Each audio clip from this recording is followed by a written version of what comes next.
I love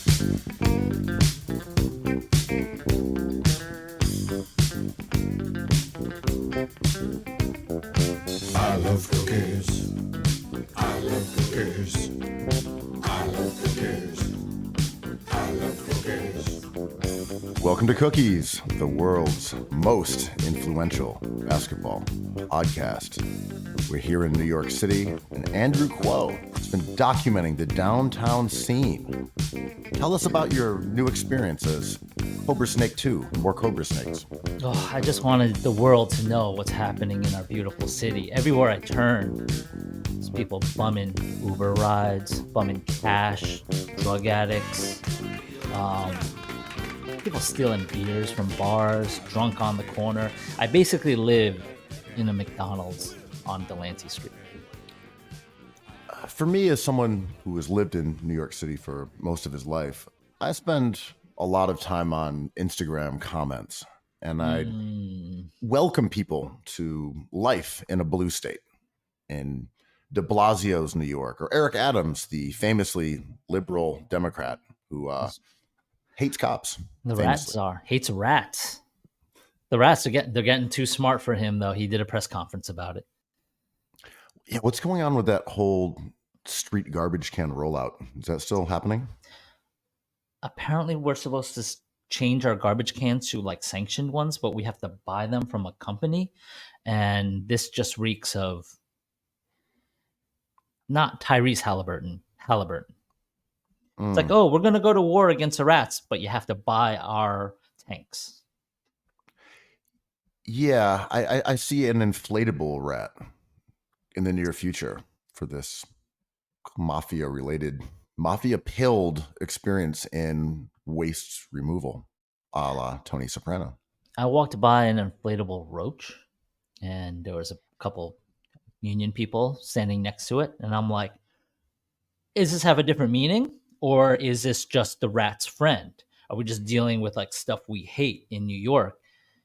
Does the roach mean a different infraction? Because the rat is like breaking unions and businesses and corporations misbehaving and being us as citizens being alerted to it out on the streets.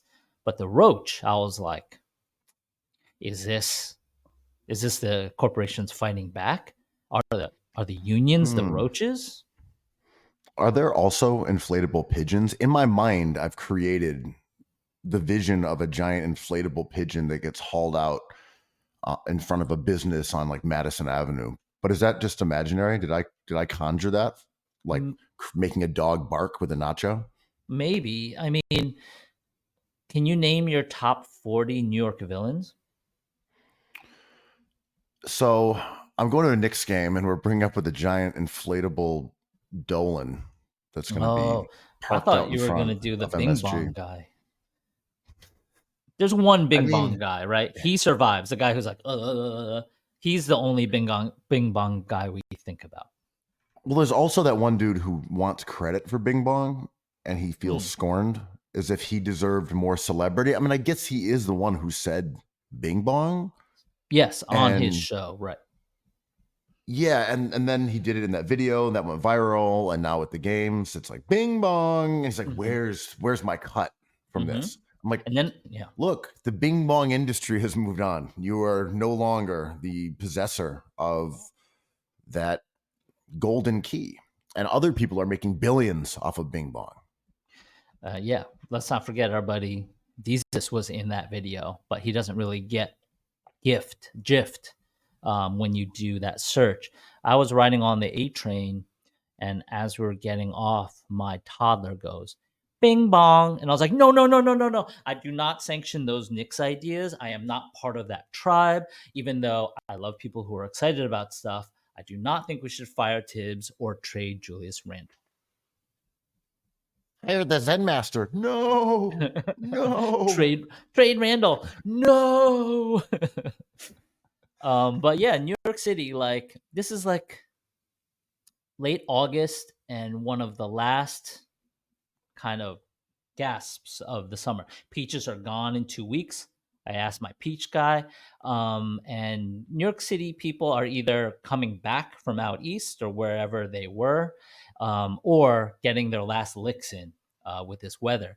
It's been fucking beautiful this week. The I've been following this guy on Twitter who just takes videos walking around the Lower East Side and Chinatown, wherever, people watching the sunset on the piers in the West Side.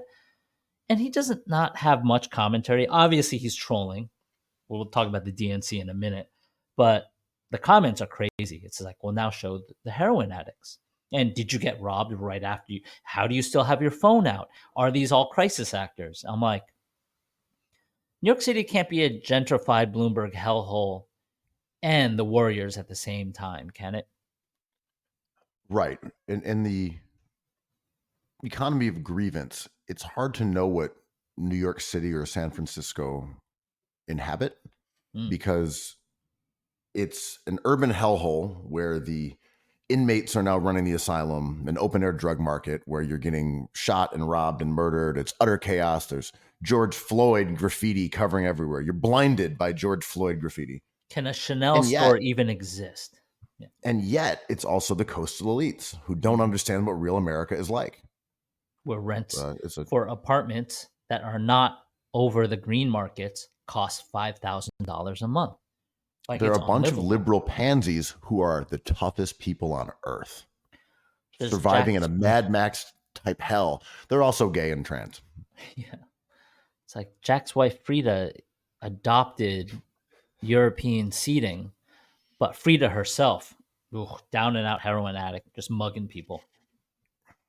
Yeah. The idea of anywhere downtown being total chaos is interesting. You'll see clips of Canal Street. There's people out there, as they have been forever, plying their wares, little rugs and purses and watches and belts. Be like, I can't believe this is America. Look what's happened to America. It's Canal Street. Oh, Canal and Broadway, right? Right by that Chase that used to be a Sbarro. Like, and the irony there is, I love that 100-foot area. It's like, people have agreements with cops. We've talked about this, like selling their bootleg Louis Vuitton bags or Supreme bags or Burberry stuff. They don't want trouble, right? So in a way, that area, there's a lot of criminality going on, but it's like pretty safe, if not safer, because all those vendors are just like, we don't want to get into a fight here. We're trying to sell tourist stuff. So please, like, excuse us. Oh, can we interest you in something? Let's be on our way. Let's keep it flowing, you know? Sort of like sometimes drug dealers on the corner of the street, like, kind of make it safer. Does that make sense? Of course. Don't want business. They don't want that. Those Mayor Adams cops around. Well, the irony is that the same vectors of interest that a midtown high-rise that is emptied out post-pandemic, which is, we need to clean up the streets. We need to get homeless people out of here. We need people on the trains. We need to get our block back. It's exactly like a drug dealer who's like, no, it's too hot over here. Right. We can't have cops riding up and down this block because of a robbery, because we've got business to do here. Yeah, exactly. And they have an agreement with the cops sometimes. And the cops will roll up and be like, oh, if you guys start trouble for me, we need to renegotiate this stuff. You know, like sometimes on Canal Street, there are no bootleggers out there. And then they reach a peace and then they flood the streets like the next week. So much of what the cops do is based on public perception or the media. If there's an article about Canal Street gone mad, bootleggers everywhere, cops dutifully shuffle down there and roust them, booting them off their carpets. And then like 2 weeks later, it's like, do we still care about that? No. Okay, fine. Yeah, come on back. You're good. Yeah. I mean, the idea of New York City as a lawless place, I'm trying to think of the conservative upside for that. Because this place is full of conservatives, you know, like I saw some tweet. It's like, Fred again is for it's dance music for accountants. And I'm like, no one likes an accountant. But what do you think this whole thing is propped up by? You go to Times Square or something you actually enjoy. Let's say, Times Square, yeah, the other time. section of Canal Street. Yeah, you go to Times Square. It's like, sure, there's like a weirdo here or there, but it's mostly people who are either accountants or will end up being accountants. We both know people who are insane in their 20s who gave trading stocks a shot, crypto, real estate. Like at some point, like we talked about last episode, like you got to pay the rent. And that's when you become Ben Affleck, the accountant. They are making a second one, right? I Yeah, didn't yeah, imagine that. I didn't that's happening. conjure it like the Nacho Dog. This was because Oasis, that felt conjured. Enough people clamored about, we need an Oasis reunion. Like, okay, fine, you fuckwits, we'll do it. Yeah, remember Hoops Hype kind of, I forget which trade they conjured, but somebody on Hoops Hype was like, these two teams should trade these two players. And the teams are like, yeah, that guy's right. But I don't know. The Oasis one I would push against because I have not seen the announcement, but assuming today on Monday morning, they're soon to announce a few dates in Wembley. Um, People have been claiming that they're getting back together for a long time, and it just happened. So everyone's like, "We did it." I'm like, "Yeah, I don't Yeah, know." that was a little like OG ending up in the Knicks. Yeah, I felt like Knicks Nation had like willed that into existence, but also they just coveted him for a really long time. I mean, don't Like you we think? did it. Yeah, Well, I don't know. It really makes sense for the team. I think that way about. We'll talk about hoops more later, but I think that way about McHale more than OG because so many teams wanted OG, nobody wanted McHale. No one wanted McCall at King's Ransom. We'll get into that later at a different Yeah. time. But did you watch the DNC convention? I mean, there's basketball crossover. Mindy Kaling shouted out Jason Tatum. And Steph Curry was there. I mean, coming off the heels of living up to what I demanded. So That's that was right. big. I That's right. mean, I don't know if he You said anything on conjured his stage. you conjured his career basically every step of the way. Well, no, I would say more of his greatness.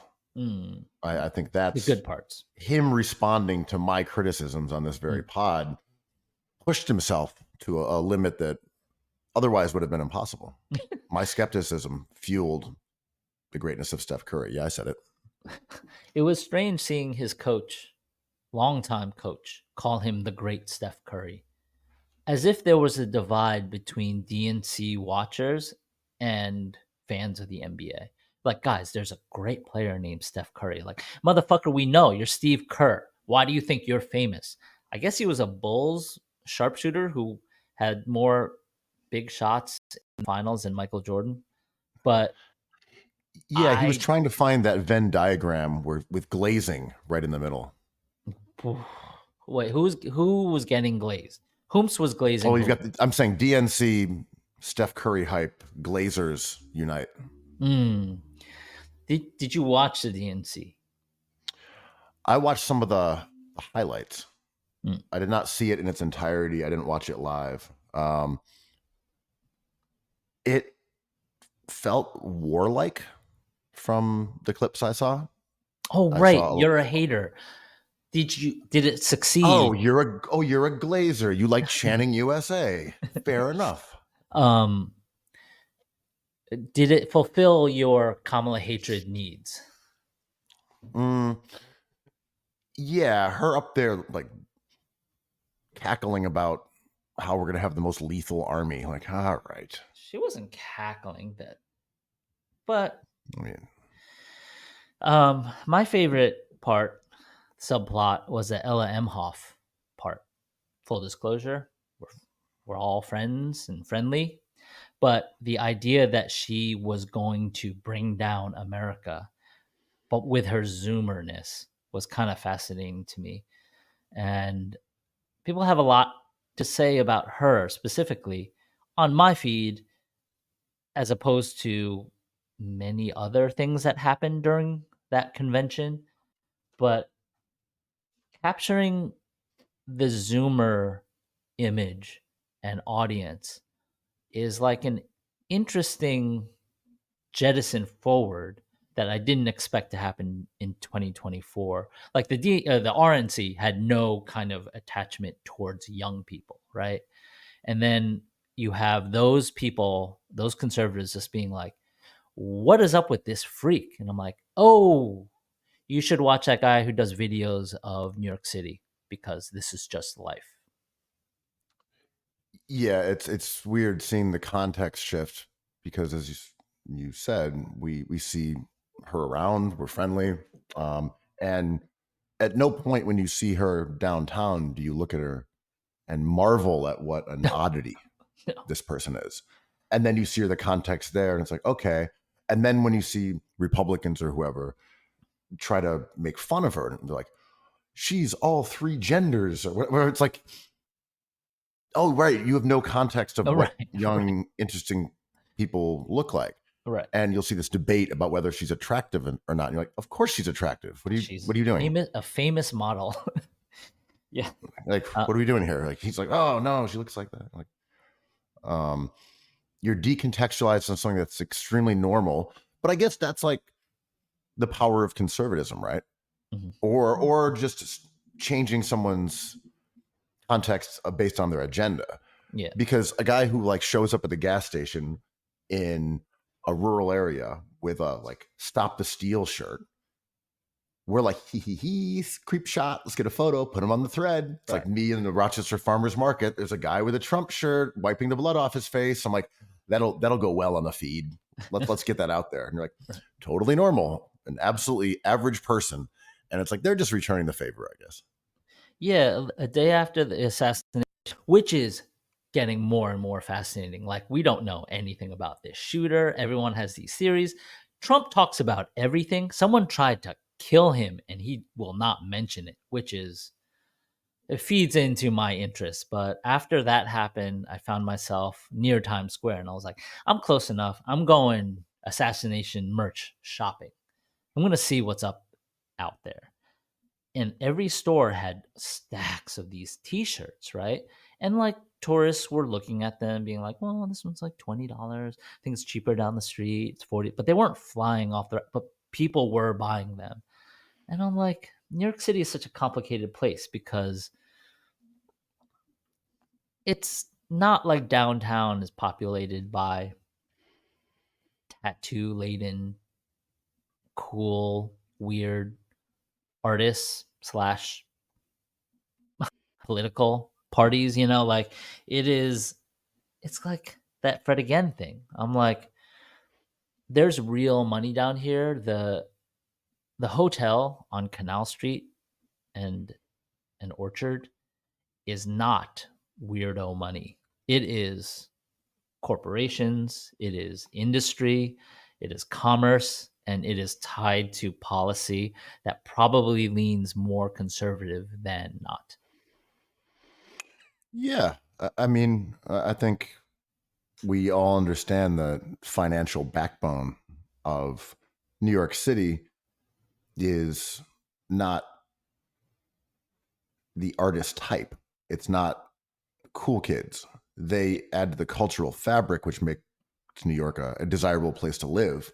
Mhm. And it's not just a financial epicenter, Mhm. but it's kind of a good cop, bad cop dynamic. Mhm. Where everyone's working to make New York this place that's really expensive. Some people are just doing it while complaining about the rent, and the other people are jacking the rent up. Like everyone's on the same page, Right. sort of. I saw your girl, Caitlin Phillips, the great Caitlin Phillips, tweet something in response to someone who said they should kick you out of New York City once you turn 35. And she was like, she co-signed that. Do you have any thoughts on that? Well, where do you go? Detroit, Patti Smith. She was like, go to Detroit, young people. Just like I did. Well, now I'm confused. Are they kicking people at 35 out because they need to be retired in the burbs or something? Or are they saying, you're 35, you're too cool for New York. You must now go to turn Detroit into a mecca for arts and culture and finance? The original poster talked a lot about, I believe, like the South Carolina, or Westchester.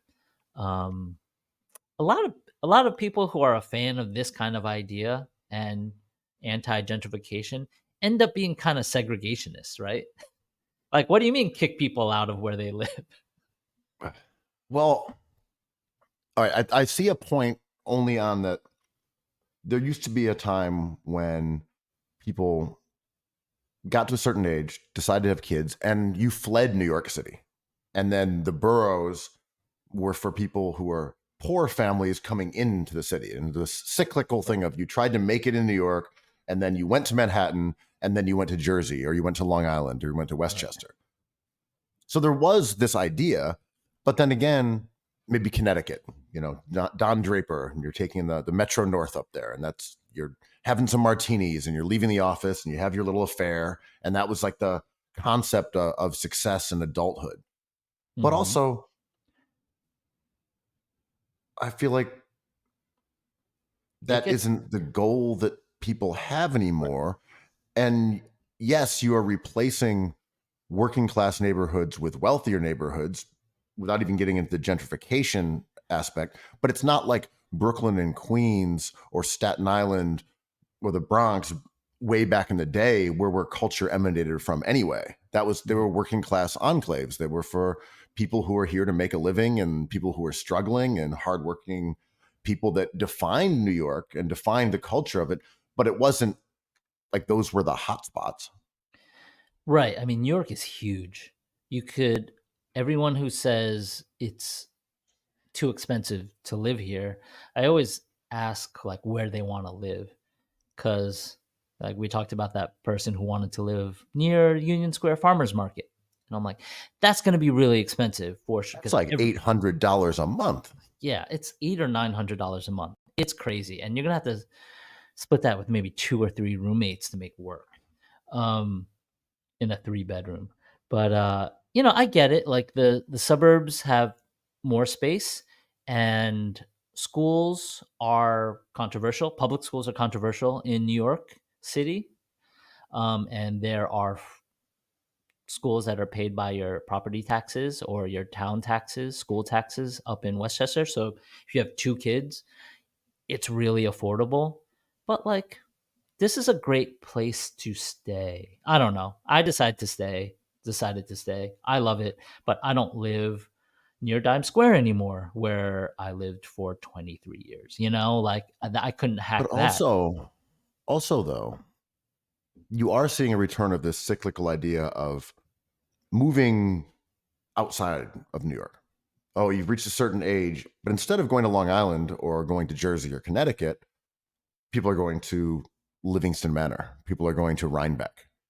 They're still the same thing. It's just that suburban like toxicness has driven people to every other way of living except for suburbs. Small town, great, charming.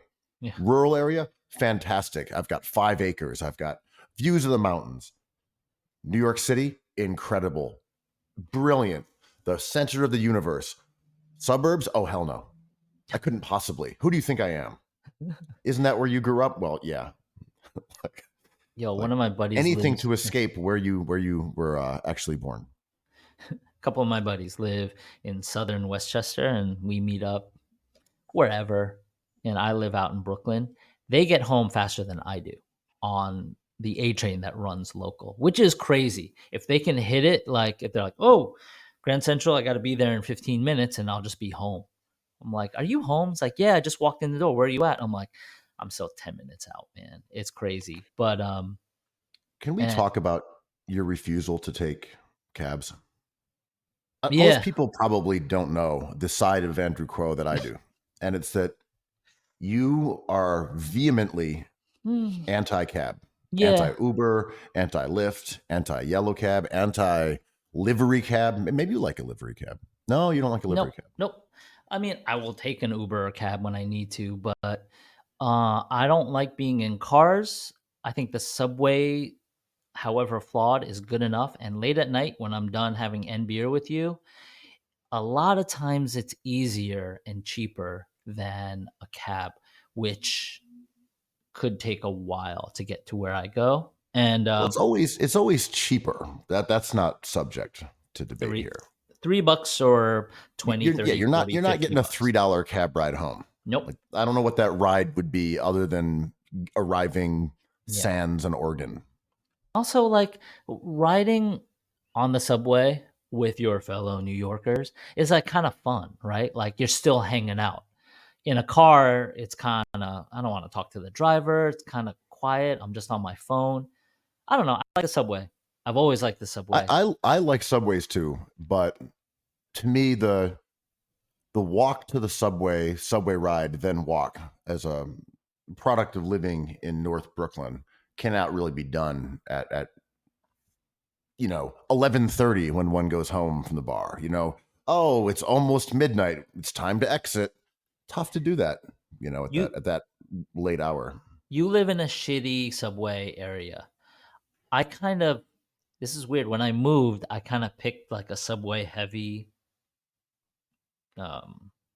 few blocks. So if it was too far from a subway, I would kind of be like, well, I don't want to live there. And I don't know. The subway system sucks and they need to put money into it. But it is just a part of the experience. I don't like being in cabs. It feels too isolated. It feels too intimate. By the way, now that we're doing this video component here, if people are indeed watching this video component, as a little joke, I put up the Chiron. Is that what they're called? The little subtitle. And it says that Dietrich concerned about Brat Fall. And I think I forgot to have you do one. So I'm just wondering how people are receiving this when here's Ben and Andrew talking, and Ben is concerned about Brat Fall. Oh, should mine be not concerned about Brat Fall? How did your Brat summer go? How did it go? Well, to me, like, Kamala is Brat. And once she became Brat, I think it's hard for the rest of us to live up to that high standard of Bratdom. Who was more Brat, Kamala or Waltz's son? What was his story? Super psyched on his dad, super emotional. Back in the 90s, I feel like we would have just called him like a emo hardcore kid. Awesome dude, but attacked by conservative because that's not how Americans should act. We are strong. We don't show our emotions. He's also on the spectrum, as we all are a little bit. So they really went after him for that. Republicans got to get some better talking points. They got none. They had none. All right, we're going to make fun of Emma for being a model, and then we're going to make fun of this kid for being awesome. Being on the spectrum. Yeah. All right, we got this kid is so likable. Yeah. I mean, Mindy Kaling gave that gruel out when she mentioned Jason Tatum, but conservatives didn't even take that. Well, I mean, an Olympian, he has a gold medal. America, him and Tyrese Halliburton for sure. What's up with RFK? Do you think Trump is going to replace your boy JD Vance with RFK? I don't know if that's been rumored or this is rumored. It's been rumored. Okay. I mean, it makes sense that it would be rumored, and he's bringing him on tour. And JD Vance, the rollout has not been that successful. Yo, I don't know, man. Are we too hard on? I did not wake up thinking I would be glazing for JD Vance and his donut issue. But I don't know. He's just like a really specific kind of communicator. Every time people jump on him for like ordering donuts, I'm like, that kind of seems normal. Don't we all hate politicians anyway? Don't we hate someone who's like, what you got today for me? What are your dreams and aspirations? He's just like, yeah, just give me what you got. I'm like, isn't he kind of Brat? I mean, that particular clip where he was glazing the glazed donuts, he just kept asking people how long they'd worked there. Like, it was he doesn't give a fuck, right? I kind of like that. I don't like JD Vance. Right. It's not endearing, and it's not interesting. It's pretty normal, but it's also like, wow, you can't even do a smidgen of small talk. Like, on one hand, why bother? Because, these are just some people in the donut shop, but also you picked the donut shop. You decided to bring cameras in here. Like, where's your sense of showmanship, sir? Yeah, I mean, I got no love for him Well, I because mean, of the what one he woman was like, believes, but the yeah. one woman was like, yeah, I could blur my face. I don't want to be in your video, dude. And then And they he's like, showed her. how long Yeah. did you work here? She's like, I don't know, like 6 months or something. Yeah. And they showed her, which is hilarious. But I hate his policies. I hate what he says about women's rights. But when he's just like, I don't want to go into this donut shop. What do you want me to say? I'm kind of into that. Or whatever. He's I just like, mean, this campaigning shit is so stupid. I the mean, one clip where he was talking about the garbage in the green room, hilarious. I was like, I kind of fuck with this guy based on his obvious disdain for everything he's chosen to do with his life. Mm-hmm. And it's like, look, I'm just a racist. I'm just a man with bad ideas. I just want why did I put power. myself through this? Yeah. Can I get tech money from these megalomaniacal tech overlords without having to get out here and humiliate myself in a donut shop? I just want wealth and power. Come on. I mean, as opposed to Waltz going into a shop and be like, these are delicious. Oh, the bread has to be soft. We're going to bring up, like. Waltz is in there twirling donuts on his fingers, doing yo-yo tricks like a Smothers brother.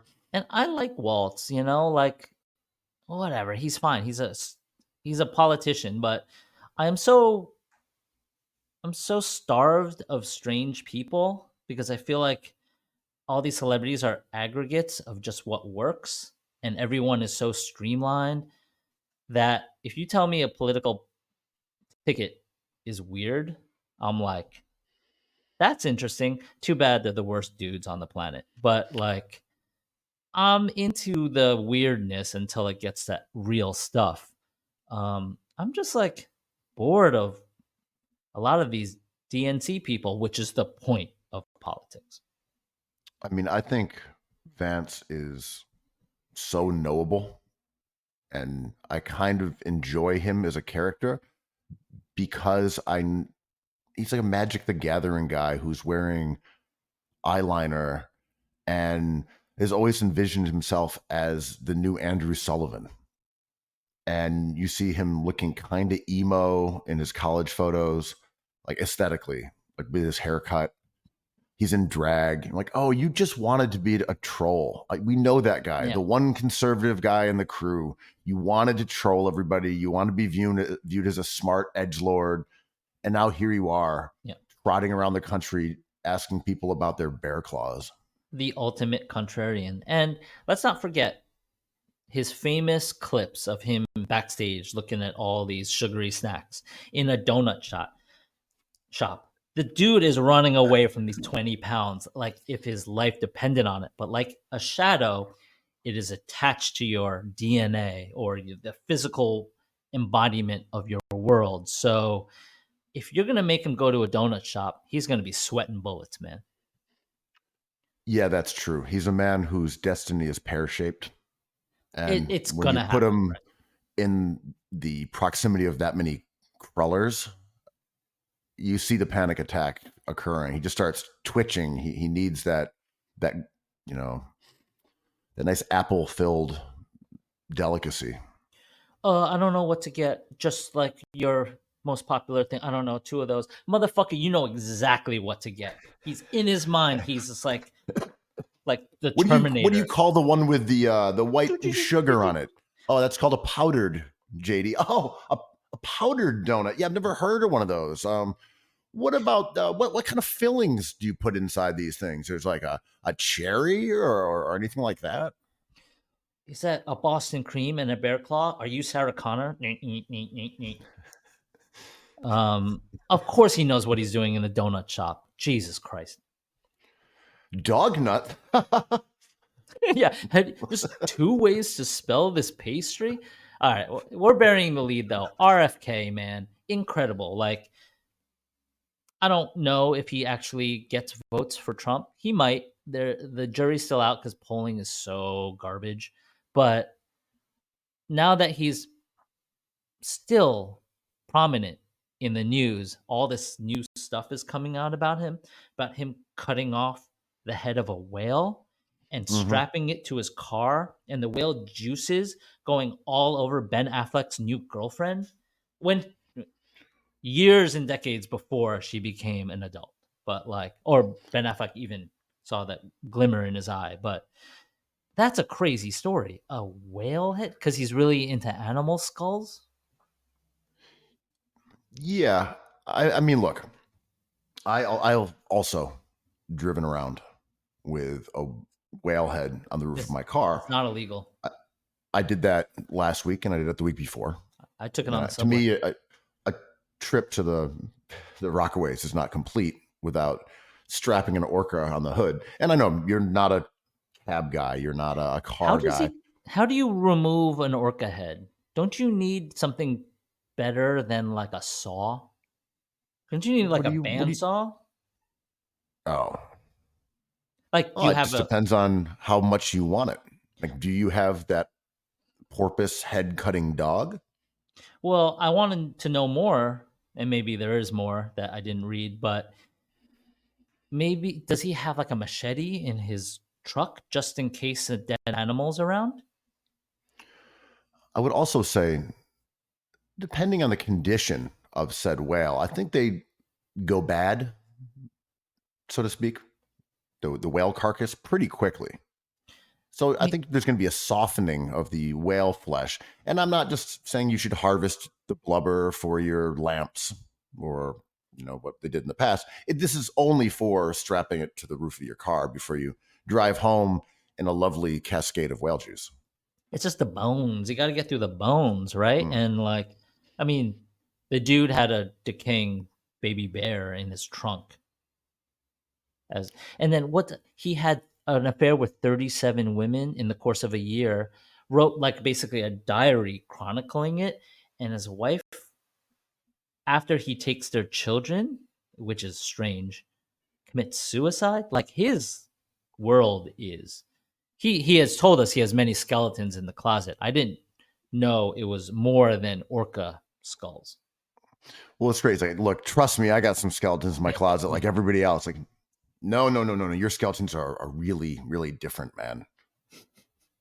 They're literally a carcass of a whale. Like It's like your skeletons are animal skeletons and they're in the trunk. I got a narwhal, man, in pristine condition. That's the Um, unicorn of animals, correct? that's right, Kristaps Mm. Porzingis of seafaring creatures. Um, So but Affleck is now with Kick Kennedy. Kit Kennedy, who looks very similar to his two exes, I believe Michelle Moynihan and Jennifer Garner. And- Um, Kick, I do not know her. I chatted with her a little bit on a dating app many years ago. wait, what? Um, What? I never had a long conversation or met in person. Okay, I have questions. Uh, so you guys get linked up through a dating app, right? Right. Is It's that like how it works? you match on a dating app. There's a little small talk, and that was the end of it. So Kit Kennedy and you match, And to be clear, this is years ago, and she's what? She's like 40 years old right now, or something, I assume. something like that. So she's a Kennedy. You guys match, and who makes the first? Who pings DMs first? I mean, generally the guy does, not like as a hard and fast rule, but I would say we're still in the culture where the man makes the first move if it's a Okay, man female dynamic, but it's not always the case. fair enough. Fair enough. Um, and what was your introductory line? Oh, I have no idea. I could go back and check the correspondence, but Please check the it, correspondence. Was it like what year was this? hold on, I'm checking the correspondence. I think I can find it. I don't, unless it got erased. No, it's, yeah. I think it was so long ago that it was when I got off an app, so it's not there anymore. All So right. there's no evidence of this story. I might be lying. All right. Did you see her on the app and were you like, oh, this is a potential? I have many things in common with them. They're very nice looking. They're part of America's royalty. It's a motherfucking Kennedy. Were you like, I'm a fan of RFK? I'm just a fan of whales. All right. Don't try to avoid the subject. What about her appeal to you for you to message her? Oh, I mean, I think she was attractive, and I can't remember if I knew she was what part of the Kennedy brood she was part of It's confusing. when you match. I mean, you look someone up and you're like, oh, okay, that's RFK Jr.'s daughter, but I didn't even know who RFK Jr. was in any context of the current version of him as the anti-vaxxer, whale beheader, and bear prankster. Oh, the bodybuilder. I just knew RFK. she was the descendant of the RFK lineage. Mm-hmm. And did she live in New York? I can't remember if she lived in New York or LA, one of the two. And did I don't she have respond? many juicy details. I'm trying to. Did she respond? Did she respond to Yes, anything? yes. We talked a couple lines, and then that was it. And then I didn't like What text went her. wrong? Or, Did she say I don't know. I something that? messaged. I don't recall there being any more than a couple back and forths, and then no one said anything, and that was that. Like really, kind of died on the vine conversation, as I would say 95% of matches on dating apps are prone to do. Listen, if you don't grow up next door to my house, I have no interest. I just want to meet someone at a masquerade ball. All right, so you match with Kit Kennedy on the week where Kit Kennedy becomes super famous, and that's what you got, man. God damn it. No, I matched with her years ago. All right, Dude, still. I mean, it's a bad story. It was really just more of like I've got something. And it really didn't work out. I got to say, I let us down. I should have just made some shit up. Yeah. So you're no Ben Affleck. But I tell the truth. I'm a truth teller, Andrew, even if the truth is not as sexy as you clearly want it to be. I mean, you can be interesting or not interesting. Yeah, it was not interesting, though. Well, Affleck seems That's why I avoided the question and was going with like whalehead humor. I was trying to go the other direction because I knew the truth was not good enough for you. So it's clear the takeaway is you have something in common with Ben Affleck because you see this profile and you're like, I'm in. Oh, like, oh yeah, I know that. And my name is Ben. That's right. She's got a type, all right. Yeah. And you guys both play YMCA basketball. And well, he's got two types, right? I believe, obviously J-Lo, who he's dated famously twice in two separate occasions. I feel like J-Lo is I feel like that's my type. I mean, to be honest, all these people are everyone's type, right? Yeah, I mean, who doesn't like Jenny from the block? Yeah. And then how do you say her name? Ana de Armas? Darmas. He dated her famously, right? Who was I don't really know who she is, but I know who she is, if that makes sense. She was in Blade Runner, awesome. And what other she was in a movie Knives with Out. him that was like very sexy. That was the whole thing. It was like bringing back the bringing sexy back. Like the sexy thriller of like the chemistry 90s or 80s. Right. Yeah, sure. Like the horny thriller. All right. Okay. With like Sea of Love. Friend. Right. You always bring up Sea of Love. Is that in their top 40 movies? No, but it is one of the great sexy thrillers. Rank that against the David Caruso classic Jade. I mean, those are both in the hierarchy of that era. Yeah. Also, what was the one with the threesome with your girl Neve Campbell? Wild Things. Yep, that's one that's in the mix. Did she die? No, Shannon Doherty died recently. That's crazy. Yeah, that is sad. That is crazy. But yeah, so Affleck, has he died? And is he? Are you killing Ben Affleck? I am. And is he wandering the Elysian fields? Like, looking for something between heaven and hell. Is he beheaded and riding on the roof of a car, spewing Affleck juices down into an RFK descendants vehicle? It's too much glazing for my taste. But what is he doing, or is he just your average man doing average man stuff? Like, if you were in Ben Affleck's position of power, social currency, is this just kind of like a logical yo-yoing of the other and the girl next door, and the other and the girl next door? Well, what I think is interesting is I can't tell the difference between us being aware of every one of his romantic endeavors and dating maneuvers, Allegedly. hangs, I'm whatever. sure we don't know many of them. That could be true, but it's also that so much of this is public information because of the paparazzi, where he goes out with somebody and, okay, now we know about it. You're hanging out with Kit Kennedy. We know you guys were spotted together. She was identified. How come? And because of the visibility, it gives it this desperation. Like, Ben Affleck's now moving on. He's doing this. He's doing that. Okay, that relationship's over. New one started. Ben Affleck. It's like, he's in industry for sure, and he likes this Right, shit. Geely, right?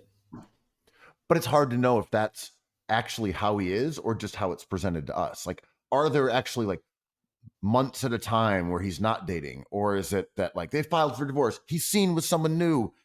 Is he also part of this industry intentionally? So he must be. Yeah, I mean, he is, whoever's running his team, or a member of his team, is doing this on purpose, right? Like, all these candid shots of him like sighing with, there was that one shot of him bringing Dunkin' Donuts into his house poorly, and now he stages it again over The and glazing over. was insane. Those donuts, man. JD Vance is waiting beyond that door. But So there was a local downtown New York City influencer who's quite famous, and she went through a divorce, and she was definitely calling the paparazzi every time she would go on a date with another notable man, you're another talking about celebrity Demrada? or actor. Yeah, she was definitely. I mean, I don't want to say definitely. When it was anonymous, when it was a figure that you hadn't named, I could say she definitely was. But if we're talking about her specifically, perhaps she was calling the paparazzi in order to be spotted with every new date. And I thought that was kind of a lead into her debut, or her memoir, maybe, which dropped at kind of the same time. And yeah, there is a strategy to this, but I do feel Affleck is various degrees of miserable, which makes him great, right? Like, I am not. I mean, we did a podcast with Hot Dog Legs way back in the day, which was also perfect. And he is like, I have a really hot take. Ben Affleck is awesome. I'm like, yeah, no shit. We're obsessed with him. Everything he does is funny. And he's like, no, no, no. I actually think he's awesome. I'm like, yes, no. He is great. I'll watch any one of his movies, even the Batman ones. Like, okay, you know who people are sleeping on? Adam Sandler. No, yeah, we all like him now. No. I think he's kind of good. I'm telling you. Yeah. He's a style icon. He wears baggy bat. We understand. Yeah, he's cool. He's a hooper. We got this. It's cool. You know, I know people say this, but Keanu Reeves is actually great. I said it. You guys all think Keanu Reeves is a loser, not me. Yeah. I see something different in this guy who's in many cool movies and seems to be a genuinely awesome guy. I see something you don't. I guess I'm just built different. You know, I'm Ramadan Kyrie over here. I mean, I kind of want to talk about, last week we talked about South Korea versus Japan and that cultural arms race. And I kind of want to. And who won that one? It's up for debate because it's ongoing. Kanye just had his big in Japan moment in South Korea at a stadium that looked kind of interesting and incredible. I don't know if that's a notch or not for South Korea. But Squid Game is coming back. I think South Korea has a 10-point lead over Japan right now. I'm not in Greenpoint Like though. they're up 3-1. Yeah, they're up 3-1. And as we know, that is a tenuous lead depending on their competition. But what about the arms race between Boston and New York? Because at the DNC, you had Mindy Kaling be like, oh, people hate on Boston. And I'm like, this is kind of like an all lives matters thing. It's like, sure, we react towards the Boston pride thing, but that's always been a reaction. Every time there's like St. Patrick's Day in New York growing up, it's just like, oh, everyone's so mad at us. It's like, well, there's a lot of pomp and a parade and everything. So it's like you cannot be the martyr when you are also doing a parade in our city. And there's the Jason Tatum thing is weird. Your boy Jaylen Brown just dropped a song with ASAP Ferg trying to mend these two cultures together. At long last, someone other than New York City mayors like Bill de Blasio and Michael Bloomberg have merged together these two colonial powerhouses. I mean, they're real day ones, Massachusetts, New York City. And sports has driven a schism between these two noble metropolitan areas. ASAP Ferg and Jaylen Brown are now, as you said, mending these fences. Can they do it with their song, Just Do It? Have you listened to it? I've given it a cursory listen. I thought it was gonna trend, catch fire, because the image that was leaked of him holding his finals MVP trophy, which he'll never live down. I was like, this is gonna be great. And then it dropped, and I was like, days later, I was like, wait, did that happen? Is this a Berenstain Bears effect? So Jaylen Brown is 27, allegedly. And you listen to the song, it's got little Max B hook, which I'm going to attribute to our guy Ferg, because Ferg is part of that lineage. Max B, Rocky, Uptown, totally chill. Sounds good. Jaylen Brown is dropping references to Forrest Gump. He does like a rap that involves like the word monogamy or monogamous, which is like very 90s to me. It's like there's like I'm not monogamous. Yeah, monogamy, not for me. It's something along those lines. No partner can hold me down. Yeah. Yeah. You got bars about monogamy. Yeah. But I'm like, what is Jaylen Brown's actual rap viewpoint as a 27-year-old? Like, these are Forrest Gump punchlines you're dropping, sir. I mean, Dame Dollar raps about basketball, which is delightful, and like his ops, right?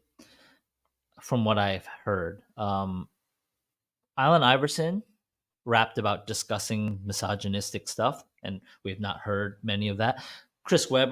Much of that. Chris Webber rapped about being famous and rich and dangerous.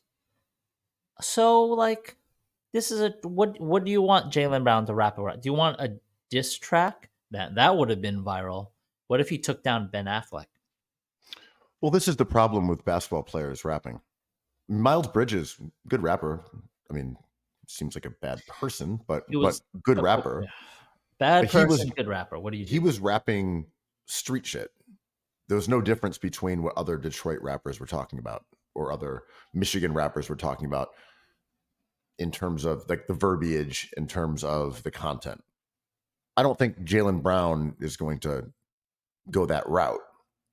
And if he's holding, an NBA trophy and rapping about Forrest Gump, it sounded like it was mostly about girls, but I'm not totally sure. But this is the downfall of most rappers who are NBA players. There's just nothing people want to hear you talk about. I know, right? Like either stick to sports or sports is boring. You're screwed. Like even however good Miles Bridges' raps were and how bad he was as a person, I wasn't interested in his music. It was anecdotal, right? I was like, oh, he's totally good at this. That's interesting. Miles Bridges was good enough that if you didn't know he was a basketball player and was introduced by a different lane as a rapper, you might have listened to it. Yeah, it's another guy to Detroit. He's cool. It's good. Baby Tron. We'll check out this guy. Mm-hmm.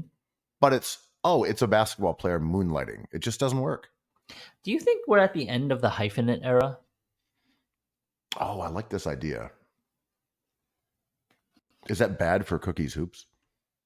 I mean, it's bad for me, maybe not. I don't know. I mean, is it bad for our pod? Do we have to stop talking about all these interesting topics prior to basketball? Do we have to focus on only books or only new merch that's in the store right now that you can get? Or only locking up interns? I don't know. I mean, I've always had an interest in sports related things and non-sports related things, but in my older age, it has occurred to me that I should stick to one thing. It is the Jaylen Brown track my anthem? Is it, in a way, is Ferg telling me to throw away everything and then just get those Jalen Brunson takes out there full time? I'm going to interpret that as a yes. Andrew, we've talked a lot about glazing this episode. Lots of glazing talk. What's going on with Knicks Nation and Jalen Brunson right now? I'm seeing a kind of lunatic fringe emerging, and I've been crediting Knicks Nation with, besides the Bing Bong, Fire Thibs, Trade Randall community, it's kind of chilled out, I think, or at least smartened up. I agree. And now I'm seeing madness, for example. One Twitter user said, "Is Jalen Brunson the greatest second-round pick of all time?" What's going on there, Andrew? Can you tell me? There is like a Derek Jeter religion in New York City that is worth noting. And it's not all encompassing in sports, but like the idea of the worker, the blue collar guy we always talk about, this generosity, giving back to New York, leaving money on the table, choosing our team, kind of being the underdog, right? But then it kind of coincides with, well, Jeter's the greatest shortstop of all time. Jalen Brunson is the best second round pick of all time, which is crazy when you go down the history of second round. Is he as good as Rashard Lewis yet? Rashard Lewis went to a finals, right? The first thing that jumps out about that statement is that you have to be totally unaware of every other second round pick in existence. Not to say that every other second round pick is better than him, but you just could have no awareness of who else was a second round pick.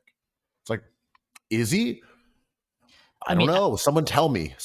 In my mind, he could be. Could someone tell me anyone else who's been drafted in the second round who's become a great player? Are there any names that you could cast out?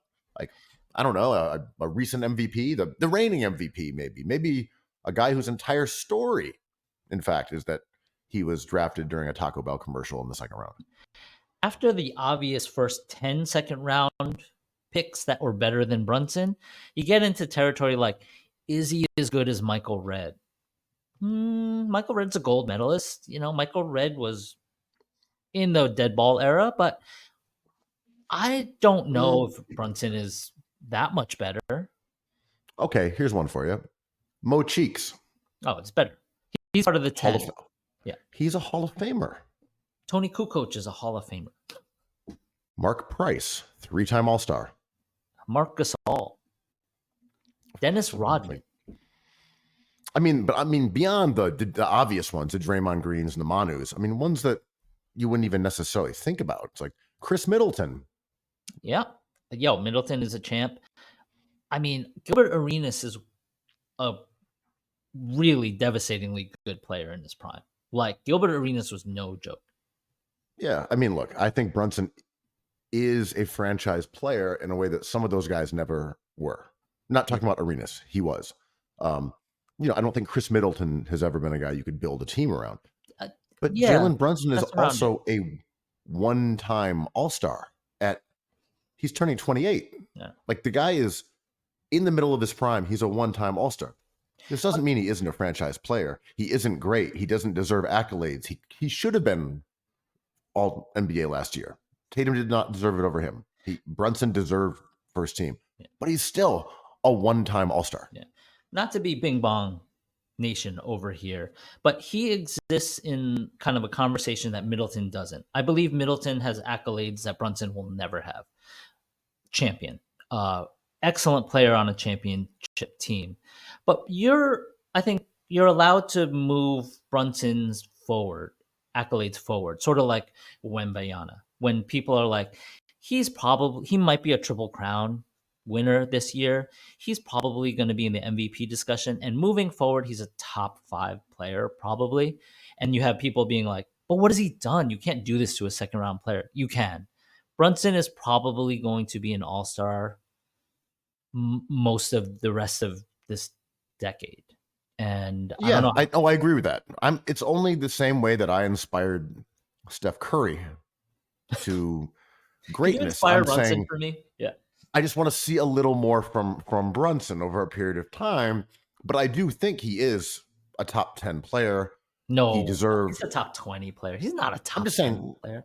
I'm saying I'm okay with him in that conversation. Right. If we're going to sit there and name 9 guys, I'd probably take more than that above him. Booker's around top 10. Let's just say he's in that vicinity, as in, an all NBA player. Let's say 15. Absolutely. Yes. And as I said, deserved to be first team based on his merits and achievements from last season. Kinda. But also, there are so many good players historically. So to compare him, as I said, to a Mark Price, it's like, well, Mark Price did a bunch of stuff. He was good for a while. He is a 3-time All-Star. Like, Brunson still has to do those things.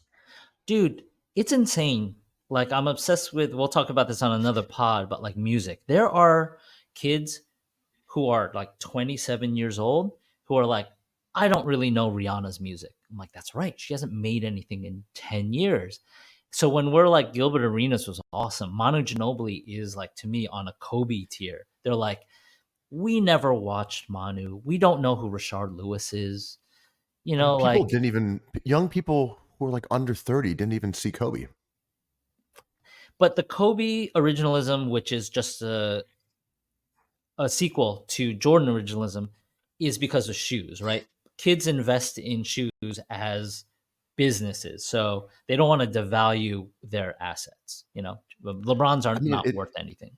It's the shoes, but also with Kobe, it's the Mamba mentality, like that.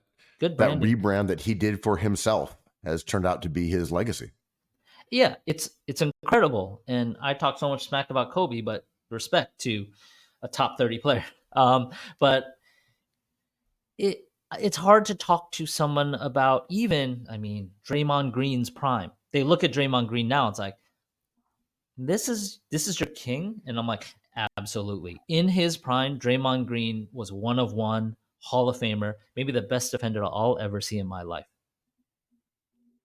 I agree. And that's why this conversation about Brunson as the best second rounder of all time is obviously farcical. But to me, it was also about this, like, are Knicks fans losing their shit about Brunson right now? Like, are we about to see a top 3 glazing year? Oh no, are we going to turn into Tatum Nation? Are we going to be like, all right, MVP, Kia MVP ladder, Jalen Brunson knocking on number 4? Not no, right? But also, at least if Bezos buys the Celtics, as has been rumored, finally we'll get a Celtics media outlet. At long last, we can get some pro leprechaun coverage out of, say, the Washington Post, which he also owns. A lot of ripped energy gravitating towards Boston with RFK, and now you're yoked up Bezos. A lot of steroids going around there. Is this the result of the Ferg Jaylen Brown let's do it collabo? Definitely. Peace. Let me buy a minority stake in your team. It's interesting what the Celtics current ownership is doing. They won a championship, but instead of being like, oh, we might have a dynasty on our hands, let's enjoy the next 4 years and then sell at a higher peak. They're just like, we don't believe this. No one believes They this. gave everyone incredibly long contracts, set themselves up to spend about $1 billion in a couple years, and then like it's all for sale. Yeah, we don't want it. But this Boston Celtics probably come up for sale once in a lifetime, so they're not really hedging anything. They're not buying low, selling high, any of that. It's just the Knicks, Celtics, and Lakers. If they ever come up for sale, get out of the way. Right. If you've got $100 billion in the bank and you want to own the most storied franchise, how often can you do that? And motherfucker, like Mindy Kaling sitting in the Oval Office with Kamala Harris. And Harris is like, well, we need to kind of curtail these billionaires running rampant. Mindy Kaling is like, not on my Celtics watch. Don't discriminate against the green. No, Peyton Pritchard hasn't gotten his max deal yet. Only then can you clamp down on the billionaires run amok. I mean, Bezos has taken an interest in sports, right? Like he is, I believe, going to broadcast a few NBA games on Prime. He has baseball. I believe he's trying to get into boxing. Like he's trying to get into this sphere. I mean, even like Max was showing NBA games. Were they? Or were they licensing it from like a different portal? They might have been, but their playoff games were also on Max. And then Hulu was doing live sports. That seems to be the direction that all of these companies have now bended from, which is let's all become television. After a decade and a half of being an alternative to television, we should be television, actually. Well, one of the few profitable things left is broadcast, live broadcast. So sports is the only thing that's left. They're all television. You can all kind of stream channels like the Travel Network, like Discovery, all that stuff. What all of them want are live games. So, and only NFL and NBA. Baseball kind of has its own set of issues, but they want the World Series too. NBC did so well with the Olympics this year because they played it live. They didn't save things for like prime time or 8:00. They just played it for you, and I think it went gangbusters. In other media news, Haribob, also known as Haralabos Vulgaris. Yeah. Vulgaris has gotten in the news for becoming more overtly political. I think he hinted at his views, and he's a crypto guy, he's a gambling guy, and those interests coincide with a more libertarian view, I guess you could say, of the political spectrum. In NBA news, the context for the NBA is that he used to work for the Dallas Mavericks after being a hugely successful sports gambler, particularly basketball, joined the Mavericks a few years back and then left under what seemed to be slightly acrimonious circumstances, but it was also unclear what really happened. I mean, when things don't work out, it's not usually non-acrimonious. What we know is Luka didn't like him, which is fascinating, right? Because he was kind of a gambler, stats guy, and Luka is the player. So I guess we can assume it was a conflict of vibes versus math. Maybe he was like, Luka is not the guy for us, or like maybe Luka doesn't do this well, and Luka was like, get rid of him, man. I don't know the exact specifics of the situation, but it's funny how most players do understand how metrics work, right? Like they get it. Players aren't dumb. Not all players are dumb. Some might be dumb, but they understand how this works. They understand why certain shots are the ones you take, and they understand why certain ones are more valuable. But then there are also the ones who bristle against those concepts. Like KD sort of famously does it, even though KD, from my recollection, was one of those guys who hired his own personal statistician to help him, become more efficient.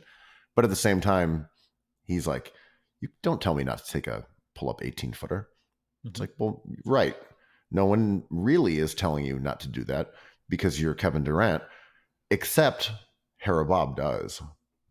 He'll be on Twitter saying, KD would be so much better if he took threes instead of taking long twos. And if you're doing that in an organization and willing to like directly challenge players on how they participate in the sport, who are on this level, and you are not, say, Hakeem Olajuwon working on your post moves with them.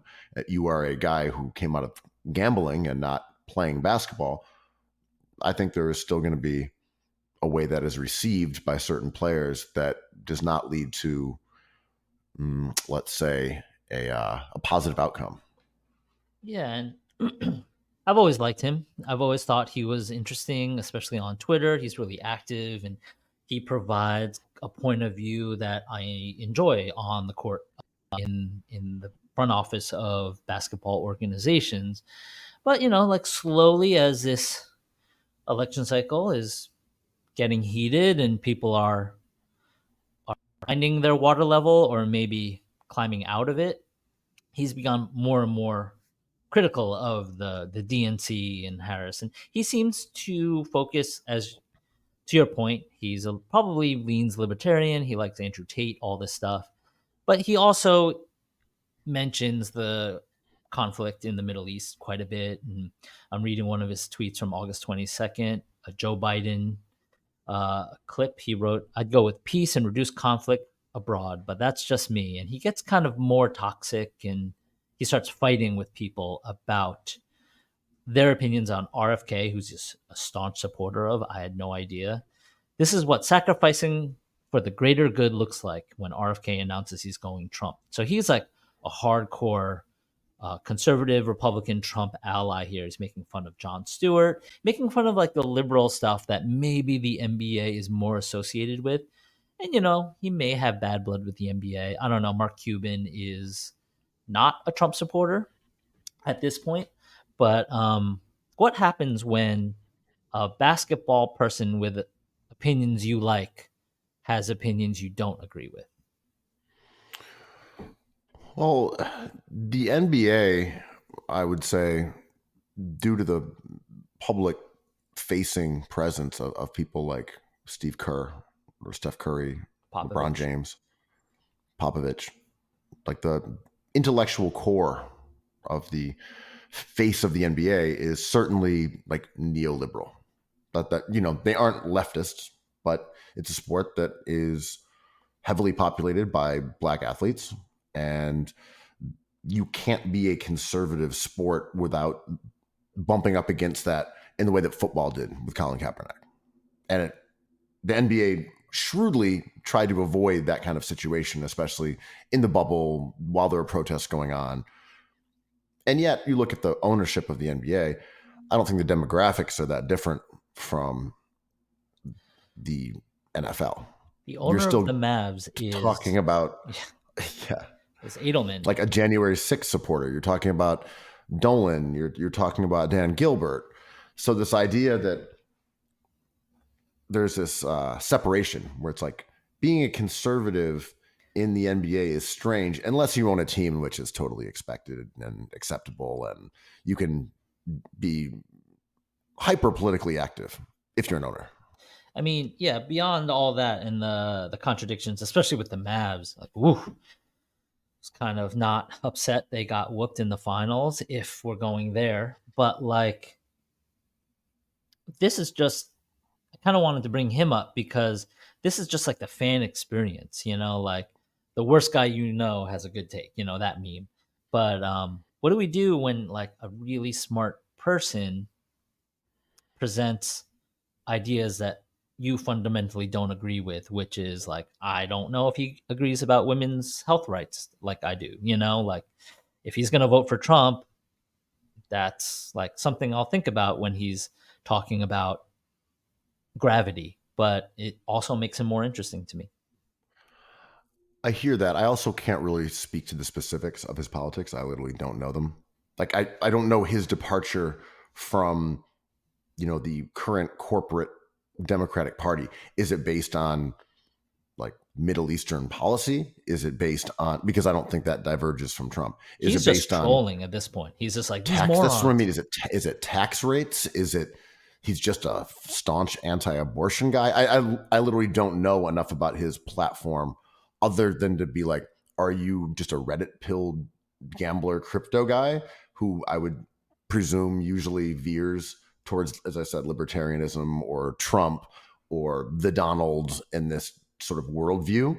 I don't know enough about it, but yeah, it's interesting because we know that kind of person, we know the archetype, but they also typically don't, work for an NBA team from our as far sort as we of know. perception of who NBA employees are. He just decided to make it public, right? Like I think same with downtown New York. We're getting all sorts of people with different political ideas, but he's taken a different route. Like he's arguing with people, he is um posting his opinions. He's not sticking to sports or gambling. And I think it's interesting cuz like You're saying he should be at Sovereign House with like Peter Veck. no, I mean, I'm kind of more interested in him now than I was.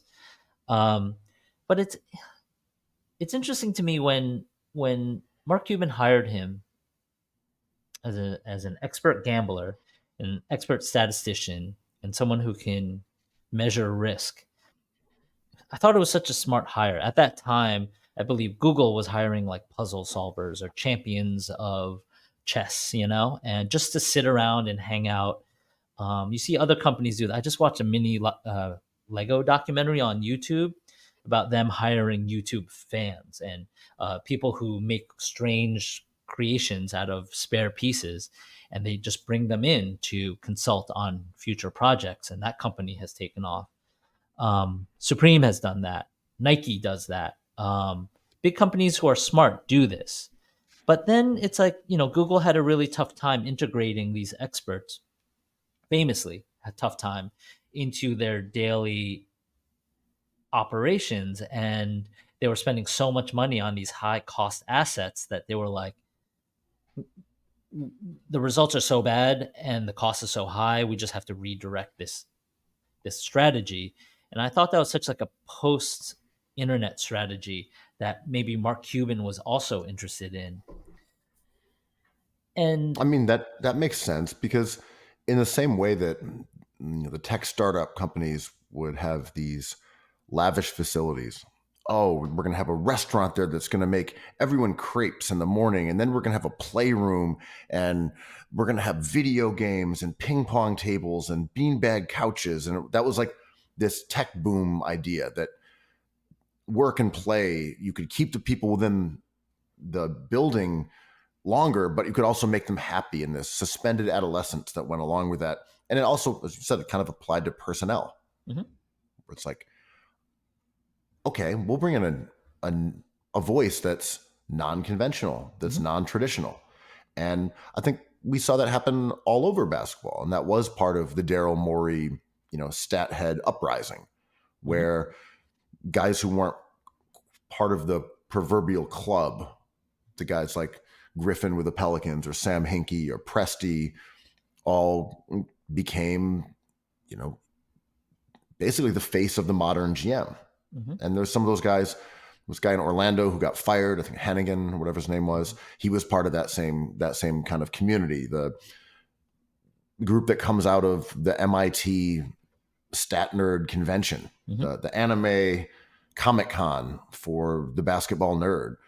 I mean, you had the guy who came up with PER was working for the Memphis Grizzlies and so forth. Yeah, and we're talking about the death of the hyphenate, and I wonder if we're in an era where Google doesn't need the best chef or restaurateur in their building, even though they provide such a unique unicorn experience to their thought processes. It's like we don't need an expert gambler in our front office. And then you have an adaptation of that hyphenate, and we always talk about ethical basketball, right? And when JJ Redick mentions it on air, it's kind of so far derived from when we first started talking about it, me and you. And it was more than just like what shots you take and what actions you commit to on the court. It was like the culture of what is right and wrong within basketball, within thinking about basketball and interpreting the game. And where Vulgaris is fascinating is he's adapting the hyphenate idea to another thing. And we are confronted now in this 2024 election cycle sometimes of finding where the ethics in another thing might glob onto. Just as the Bing Bong guy deserves a cut, so do we, Andrew. So do we. I mean, the ethical. There's an account called Ethical Basketball. Hilarious. I saw that. I'm like, they're jacking our slang. No, it's all jackable. This world is jackable. Pause. Andrew, we saw the same thing happen to Kane. Yeah, I mean, steal ideas and make them your own. That's all. We're all doing. Yeah, I mean, I don't view it as egregious or a problem. I don't even want to claim. We know that the truth is out there, Andrew. If people want to dig far enough, they can see that the Cookies account or cookieshoops.com, it literally says like the home of ethical basketball. Yes. Anyway, and that was from like 7 years ago, maybe longer. But isn't that anyway, I digress. Now? Isn't it fascinating now that this basketball mind, and he tweets about basketball, is basically saying like informed by foreign policy, human rights, and healthcare. But yeah, I like the idea of the non-hyphenate, which is really gets you back to being like a Renaissance man. I'm a non-hyphenate. I have no real expertise in any field, but here I am. I'm thinking of the way that you describe RISD, as you go in as a fine artist and leave as a finger painter. Oh my gosh, especially grad programs, right? You go into these programs, being able to render a portrait or render a building, and within the painting program, you come out rebooted as like a caveman, and it did and didn't work. There was an era where it was valuable. There is an extremely valuable lesson there, I think, in basketball thinking and politics thinking and art making. But it's okay to render something well. You don't have to use your feet. But I think about that in basketball, right? And I'm not saying this applies to Harry Bob.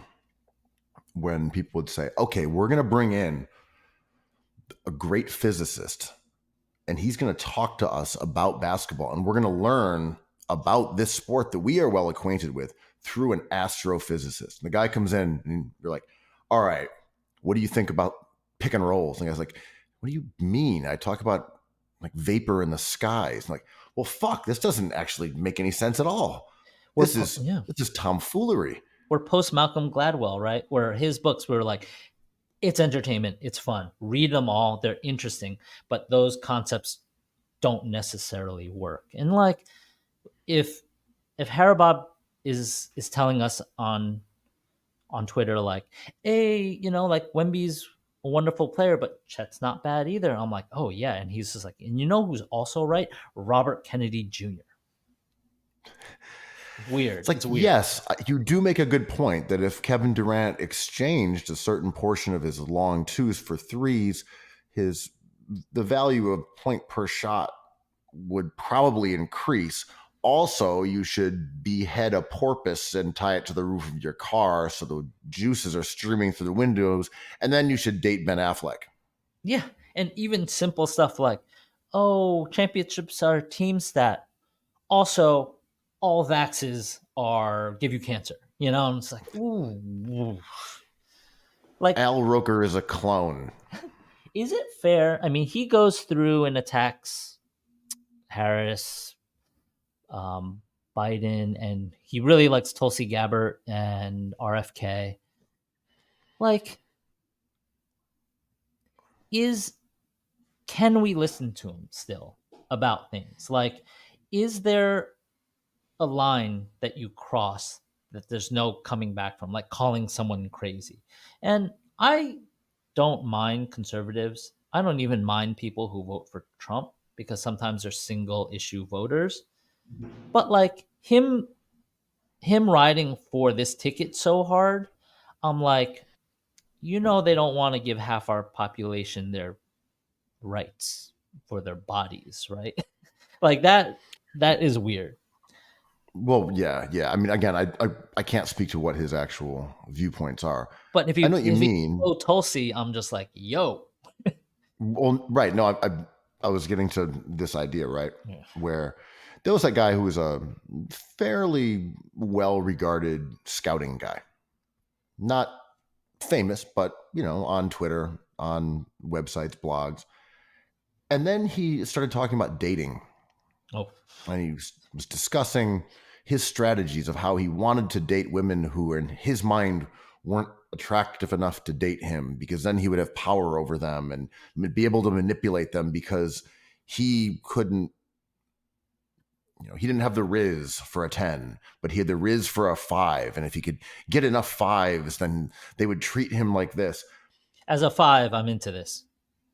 In the world. I mean, you're a math guy. You get this. Mm-hmm. But after he wrote that, he'd be like, here's what I think about LaMelo Ball. I'm like, I mean, I don't it's know, the death dude. of the hyphenate. He can't be a scout and a person who dates.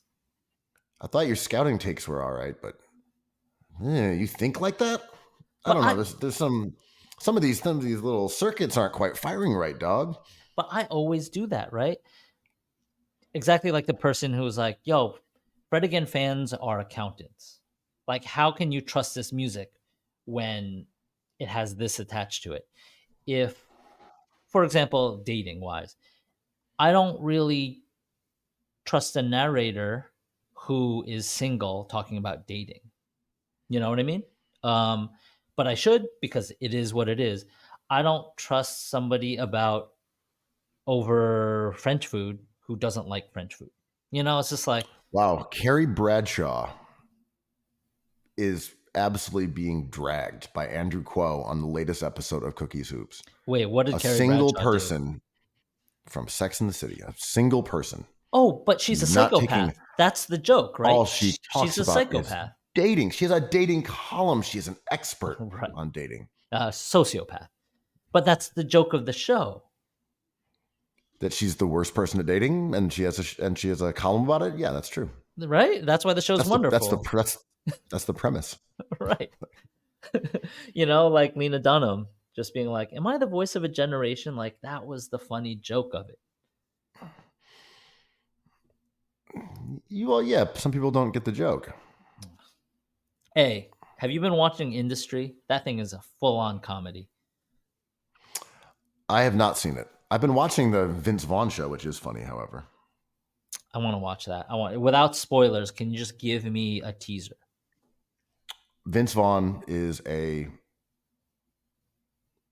cop/detective who is been suspended from his job, and then he starts looking into this case where there's an arm is found floating in the water off of Miami, or it's, I guess, the Keys. So it's more of like a seaside vibe. And then part of the story also takes place, I want to say maybe Bahamas. It's like one of the islands, and then they're starting to merge now. Pretty good, pretty funny. Vince Vaughn's good. He's a good actor. He has his shtick, and he's lovable, scamp, funny, wry, cynical, gets fucked up. It's kind of great. And you're bearing the lead because it all takes place in his beat up Ford with hamburger wrappers on the dashboard, with binoculars and a long range lens. He's peeing in Gatorade bottles. It's Vince, classic Vince. There he goes. Yeah. Cold coffee on the shirt. Throw the coffee out the window. Oh, he's been made. I've been made. I got made. Oh, someone's knocking on my window. I got made. Oh, I got made. Oh, that's always my favorite, right? You see your target go into a restaurant, and then he knocks on the other side. Like, oh my God, it's so embarrassing. Who is that knocking on the... Oh, it's the guy who I just watched go into the restaurant, and he snuck around the other side of the car, and now he's on the glass, and he like offers me another hamburger. Oh, mortifying experience. Did people, bros who watch the game, make Angel Reese? They're like, look, knocking on that window, being like, oh, you're just getting your own offensive rebound. This rebound total is fraudulent because you're just chucking them up off the glass and getting your own stuff. The funny thing about this critique of Angel Reese, who was WNBA All-Star, she's a rookie, leading the league in rebounds, or at least was. I think she still is. Well, yeah, after her last 3 games, she definitely still is, because I think she's averaging about 20 boards a game. Yeah. She does, though, just heave the ball off the backboard until she gets it herself and puts it back in, which to me is fairly unique to women's basketball. Not as a criticism of layup making or whatever, but that there is much more importance in that part of the game because making shots at close range is more difficult. You know, the average height is 6 inches shorter. Arm span is lower. The vertical leaps aren't the same. When someone like me goes up for a layup in pickup ball, there is a higher likelihood that I'm going to miss a shot around the basket or anyone else we're playing with because we're like 6 feet tall, 6'2", 6'3". When guys are 7 feet tall, they're literally finishing with their arm like above the rim. It's just a different thing. So that prototype, someone who can just kind of fling the ball off the backboard and then beat you to it until you either foul them or they score, I don't know that you can do that in the NBA. I am becoming more and more of a fan of hers because she's not really comparable to anybody. People try Andre Drummond, but it's not the same player. People try Dennis Rodman. Her war of attrition and the style that makes her fight is so unique and wonderful, where, to your point, she has the ball, she receives the ball around the basket, and she just starts chucking it up to either try to draw a foul or knowing her twitch reaction is going to beat everyone else to the ball, even around the number one player, Wilson, right? She just knows she's going to get to the ball first. So she's just like, I'm just going to throw it around. It's not going to be what you're used to in the NBA or WNBA, but I'm going to get mine. I'm going to either get to the foul line, exhaust these other players, get them in foul trouble, or on the fourth shot, get it in. And I'm like, that's cool because we're seeing a different tactic, right? And of course, it accumulates rebounds, and whatever you do with those, do with whatever you want. But it's a cool way to attack a defense, knowing that I you have agree. control in that Yeah. situation. And when I think about pickup ball, there are people, again, at a lower level and a lower height who are men who do play that way. Mm-hmm. I just don't know that you can do it in the NBA because of the size of the competition. It's too fast and they're too big. That's what I mean. And like, I think it's difficult. But there are some players who, like Giannis is a good example. When you use spacing and he attacks the rim, even if he misses, he's probably going to get it and put it right back, or you're going to foul him. Right. But it's just not as blatant and over the top as Angel Reese. It's kind of, I'm sure someone has done the math. I have not, and I've not seen it. But her shooting percentage or scoring efficiency overall, like 46%, brutally bad. But I wonder if we could do like sort of like taking away from her field goals and like looking at those as like a per possession, you know, where she ends up getting fouled or gets her own rebound and puts it back. Because if she puts up 3 shots and scores on the third one, it's gonna show up as 1 for 3, which is bad. Yeah. And then she'll get credit for the offensive rebounds, which is good.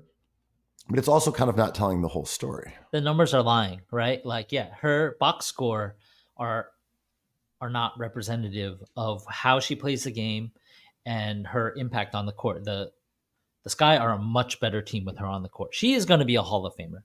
At this point, she's going to be an all-star every year she's healthy. Because her rebounding, they're plus 20 with her on the floor, which is very good. Very, very good. It's like Jokic-y. Yeah. And it's awesome because she's kind of breaking the equation. And it takes so much nuance to talk about her game, not to like cover up for mistakes, just being like, she throws the ball around and she's a pain in the ass to play against. Well, I don't know why we're comparing her to a guard who might be the best WNBA player of all time. I don't know, but looks to be that way. Like, we're not comparing SGA to Wembayana. So these two can be great at the same time. But I am into Angel Reese's game because this is like a new wrinkle in efficiency and simple basic stats like shooting percentage that have to be kind of framed in a unique way. It's funny talking about stats in women's basketball.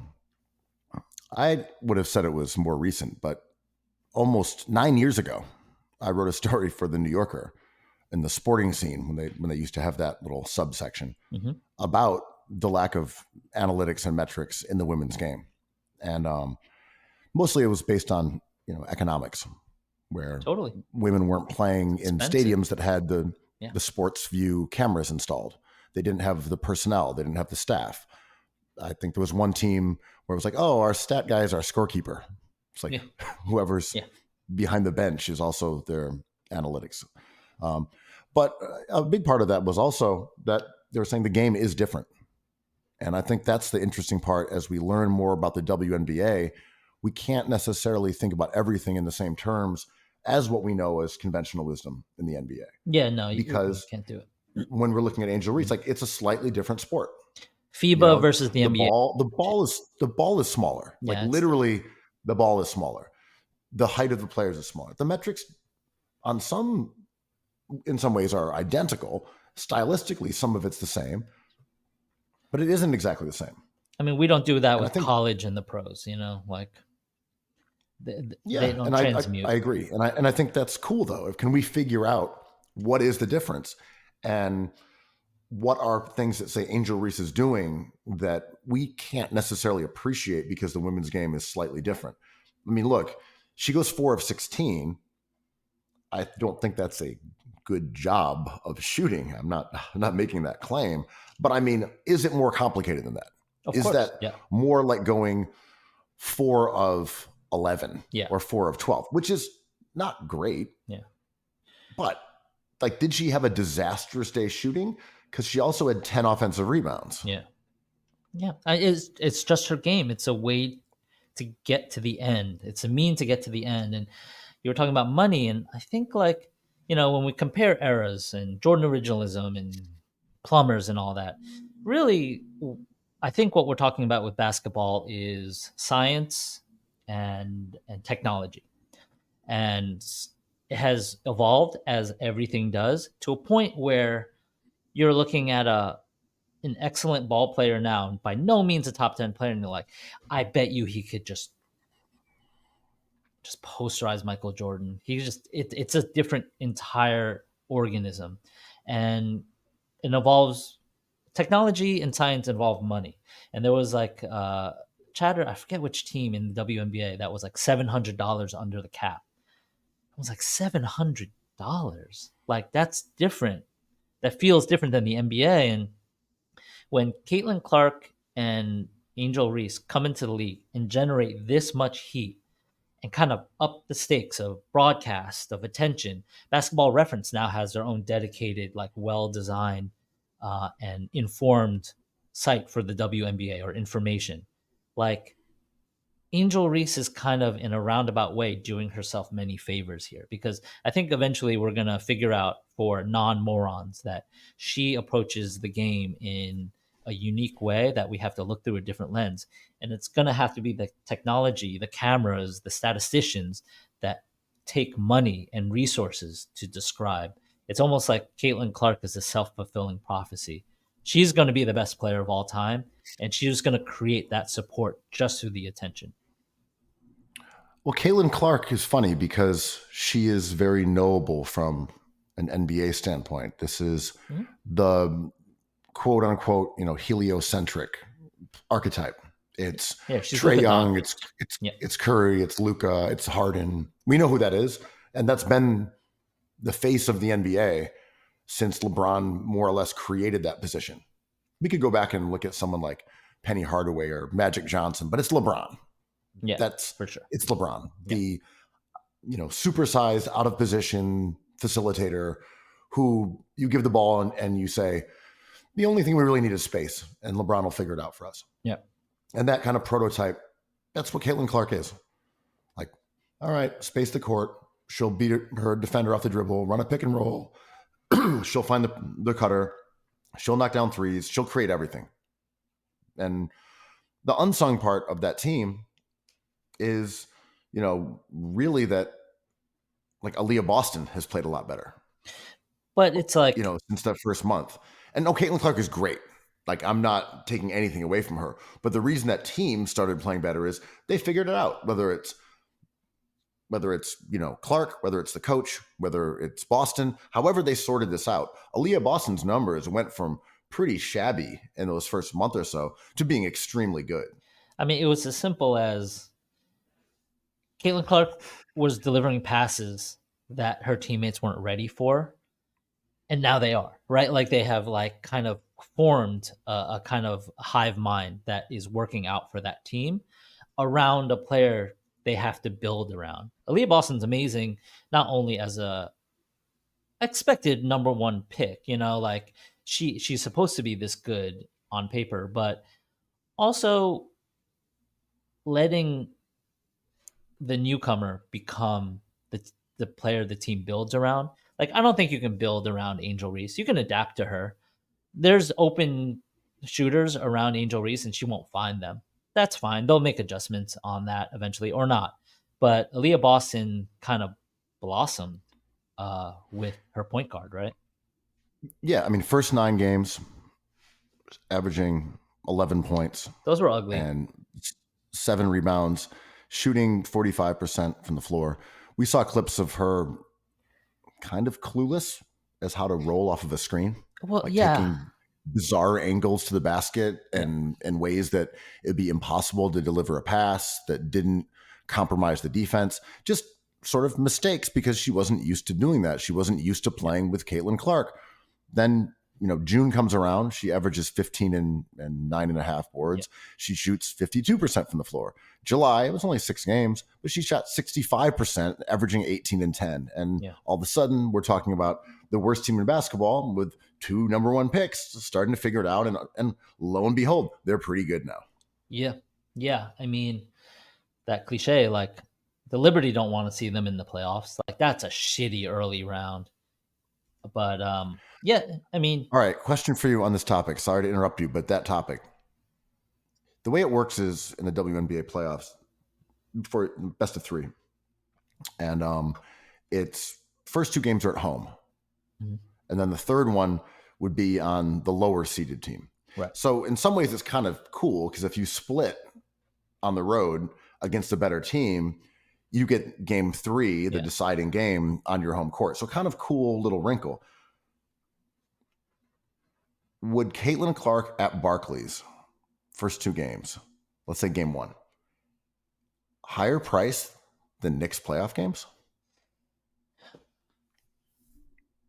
No, still not, right? It's not at that level yet. Well, which tickets? I'm only saying just the Caitlin Clark at Barclays. No other WNBA matchup. Just Caitlin Clark. I know Reese doesn't even do those numbers, but no. The cost of Knicks tickets isn't because of excitement. It's because of corporate, like not capital gains, but compound interest on the value of those seats through the years, through renewals and all that. Knicks tickets are breathtakingly expensive. So that's as I asked you that, I was like, what were they again? Like thousands of dollars for good seats.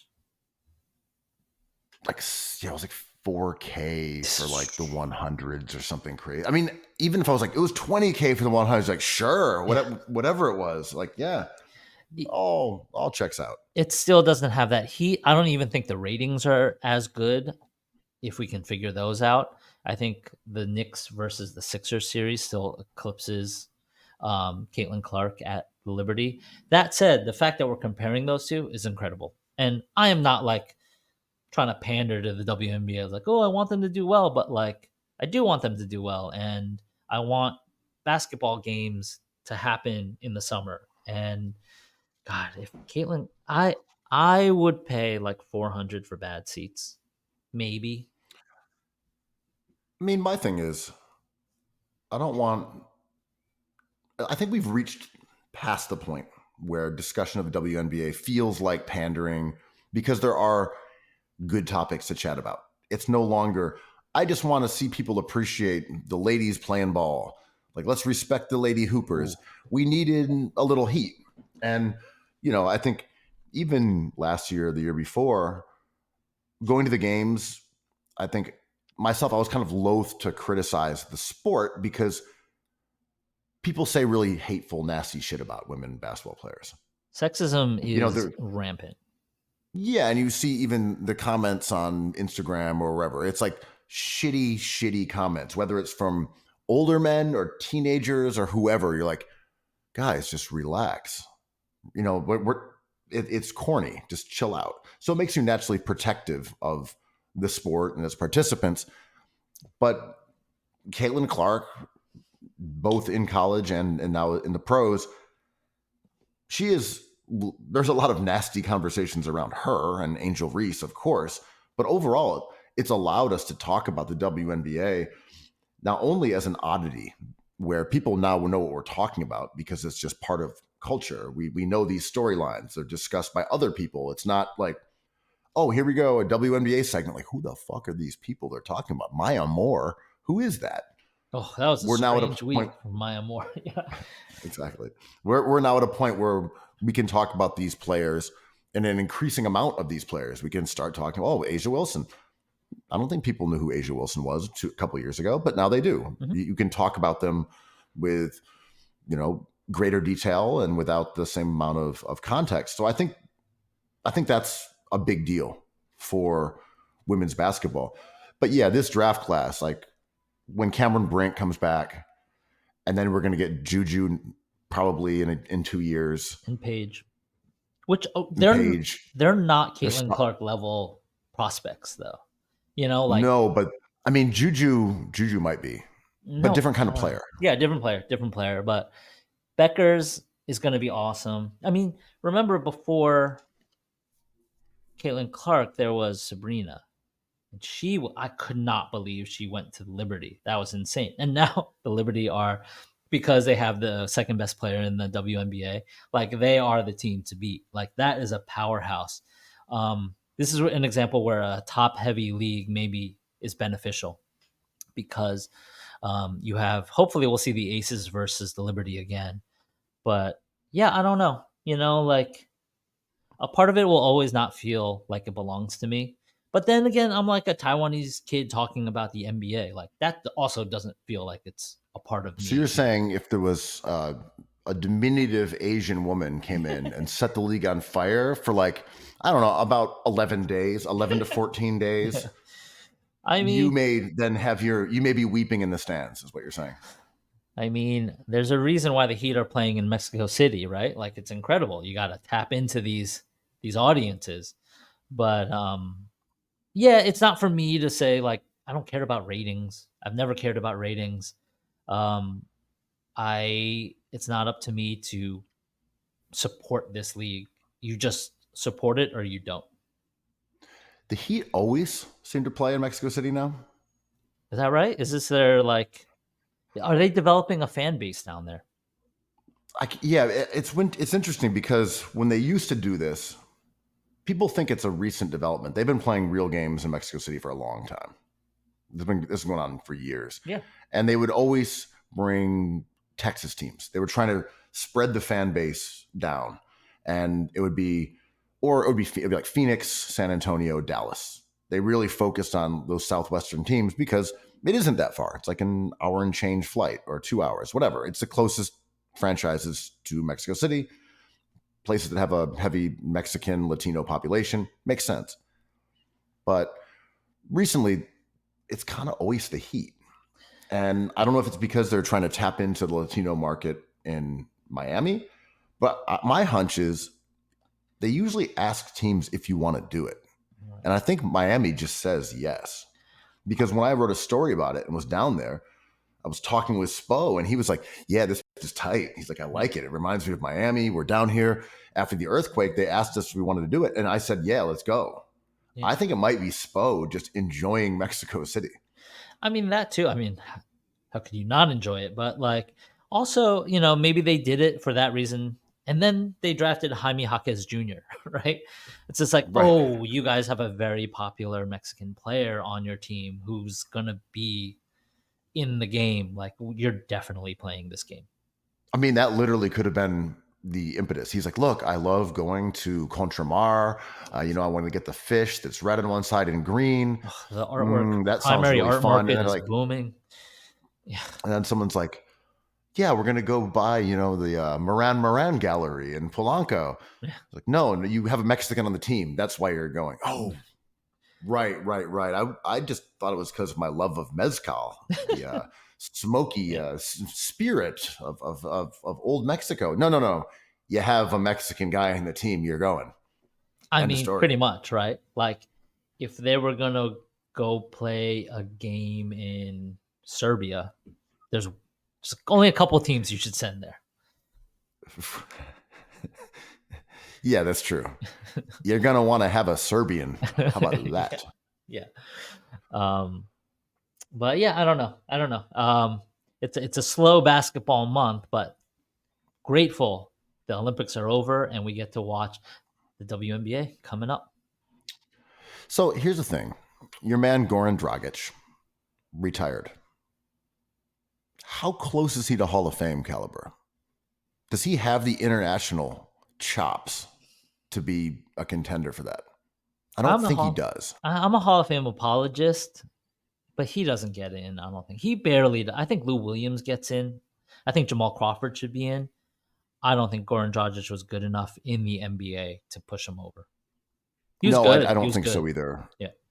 There are certain guys who really had that international career that got him there. I don't think he does either. Very cool player, though. Oh, my God. On the Suns, he was insane. I feel like the most iconic moment of his career was unfortunately being dunked on by Derrick Rose. Like, that was a crazy, crazy dunk in Derrick Rose's prime. And he just kind of hovered above Goran Dragic and jammed on his ass. But very good player for a long time. And maybe it was a hint of how the D'Antoni system worked.